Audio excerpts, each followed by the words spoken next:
গান শোনা কেন হারাম? এমনিতেই কিন্তু গান শোনা হারাম। আসলে গান শোনা অন্য আরেকটা কারণে হারাম। গানের নিজের কারণে গান শোনা হারাম এটা না। কেন গান শোনা হারাম? গান অবৈধ সম্পর্ককে প্রমোট করে।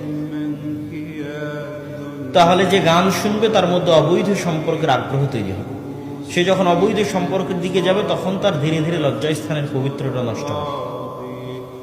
ওই মাকসাদটাকে ঠিক রাখার জন্য কত পূর্বে গান শোনাকে হারাম করা হয়েছে। পর্দার কারণে পর্দা জরুরি এটা না। যদি সমাজে বিপর্দা থাকে তাহলে ধীরে ধীরে অবৈধ সম্পর্ক সহজ হবে। অবৈধ সম্পর্ক সহজ হলে লজ্জাস্থানের হেফাজত থাকবে না, নষ্ট হয়ে যাবে। ফলত লজ্জাস্থানের পবিত্রতাকে রক্ষা করার জন্য অনেক আগে পূর্ব থেকে পর্দার বিধান দেওয়া আছে, যেন পরকের ধারে কাছে নিকটেও যেন মানুষ না যায়।